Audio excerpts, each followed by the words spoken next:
What वृक्ष के पत्थर पर एक सुदृढ़ सैया बिछी थी। उस पर लेटकर मैं अपने पैर के अंगूठे को अपने कमल जैसे मुख में लेकर चूस रहा था।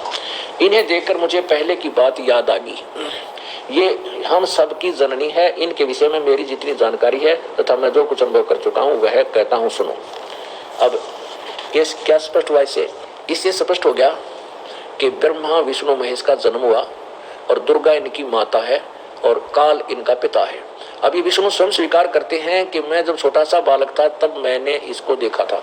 अब इसमें आपके समक्ष देवी पुराण और शिव पुराण दोनों ने मिलकर स्पष्ट कर दिया है कि काल रूपी ब्रह्म इनका पिता है और दुर्गा इनकी माता है। अब आगे देखिए, ब्रह्मा और विष्णु नासवान है, ये स्वयं स्वीकार करते हैं। यहाँ देखना, ये अध्याय 4-5 है और 123 पृष्ठ पे इसी तीसरे सकंद में विष्णु जी कहते हैं, अपनी दुर्गा को कह रहे हैं, तुम शुद्ध स्वरूपा हो, ये सारा संसार तुम्ही से उद्भासित हो रहा है। मैं ब्रह्मा और शंकर हम सभी तुम्हारी कृपा से विद्यमान है। हमारा आविर्भाव माने जन्म और तिरोभाव माने मृत्यु हुआ करता है। ये खुद कह रहा है विष्णु जी कि हमारा तो जन्म और मृत्यु होता है, केवल तुम ही नित्य हो, जगत जननी हो, प्रकृति और सनातनी देवी हो। अब भगवान शंकर बोले, देवी यदि महाभाग विष्णु तुम्ही से प्रकट हुए हैं तो उनके बाद उत्पन्न होने वाले ब्रह्मा भी तुम्हारे ही बालक हुए। फिर मैं तमोगुणी लीला करने वाला शंकर क्या तुम्हारी संतान नहीं हुआ? अर्थात मुझे भी उत्पन्न करने वाली तुम ही हो। अब स्पष्ट हो गया। शंकर जी भी कहता है कि विष्णु भी तेरे तो जन्म लिया विष्णु ने, वो भी तेरा बेटा है और उसके बाद उत्पन्न ब्रह्मा हुआ, वो आपका ही बालक है। फिर मैं तमोगुण लीला करने वाला शंकर भी क्या तेरी संतान नहीं हुआ? आगे देखो, इस संसार की सृष्टि सतिथि और संहार कर मैं तुम्हारे गुण सदा समर्थ है। इन्हीं तीनों गुणों से उत्पन्न हम ब्रह्मा विष्णु और शंकर नियमानुसार कार्य में तत्पर रहते हैं। इससे कितनी बात स्पष्ट होगी, ब्रह्मा विष्णु महेश नासवान है, इनका जन्म और मृत्यु होता है, दुर्गा इनकी माता है, काल इनका पिता है, रजगुण ब्रह्मा है, सतगुण विष्णु, तमगुण शिव जी है। पुण्यात्माओं कौन सी कसर रह गया? ये बात समझ मान में ब्रह्मा विष्णु महेश अजर अमर नहीं है। और किसने बताया? अपने सदग्रंथों ने क्लियर किया और परमेश्वर ने पहले ही बता रखा था, जब तक हमें सदग्रंथ पढ़ के भी ना देखे थे। अब ब्रह्मा विष्णु महेश ये भगवान नहीं है, ये ईश नहीं है, मालिक नहीं है। अब ये बातें सारी खटकन की हैं, एकदम झटका सा लगता है उन पुण्य आत्माओं को जो पहली बार ये सुनेंगी, लेकिन ये खटका मिट जाएगा जब हम सदग्रंथों को आंखों से देखेंगे। अब देखना, ये शिव पुराण।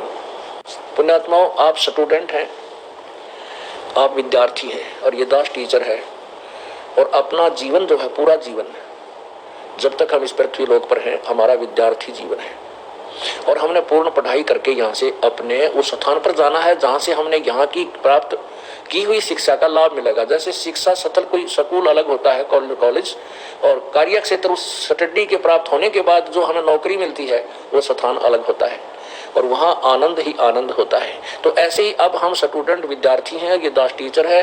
अंतिम सांस तक इस जीवन में आपने या पढ़ाई पढ़ते रहना होगा, क्योंकि इससे लाभ होता है। सदग्रंथों के पठन पाठन से ज्ञान यज्ञ का लाभ होता है और प्रत्येक बार कोई ना कोई रहस्य नया दिमाग में टकराता है। हमारे मन की एक गंदी आदत है, 2-4 बार ज्ञान में सुन रही नेग्लेक्ट करने लग जाता है, लेकिन परमात्मा के ज्ञान में इतना भंडार है कि इसको कहीं ना कहीं सी चोट मार देता है। जब ये कुछ लंबी कदम रखने लगा, बकवादों की तरफ चलता है, उसी ज्ञान से एक ऐसी चोट लग जाती है, तुरंत सेट हो जाता है। इसलिए इस ज्ञान को बार बार सुनते रहना चाहिए और भक्ति करते रहना चाहिए। अब जैसे हम प्रतिदिन खाना खाते हैं, सुबह खाना खाया, अच्छी भूख लगी तो हम स्वस्थ हैं, और शाम को फिर भूख लगी तो स्वस्थ है। यदि शाम को फिर भूख नहीं लगी, आनाकानी करता है, तो या तो बदहजमी होगी, रुचि नहीं है खाने में, या तो बदहजमी होगी, या बुखार फिर आ गया, यानी आपके ऊपर कोई शरीर में गड़बड़ है। इसी प्रकार यदि पहली बार कोई भगवान की चर्चा सुनता है तो वो अच्छी सी नहीं लगती उसको।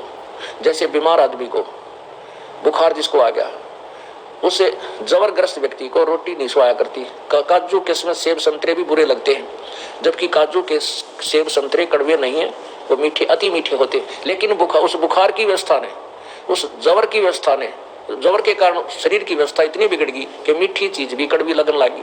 इसी प्रकार पाप कर्मों का बुखार यानी जबर हम सब के ऊपर है। और जब हम पहली बार राम नाम की चर्चा ये मनुखा दाग खाने की चेष्टा करते हैं, सुनने की चेष्टा करते हैं, तो अच्छी नहीं लगती, क्योंकि हमने फिल्मी गाने अच्छे लगे, बकवाद अच्छी लगे, निंदा और चुगली अच्छी लगे और फिल्म देखने अच्छी लगे, वो सारी हमें रोगी बनाने वाली है।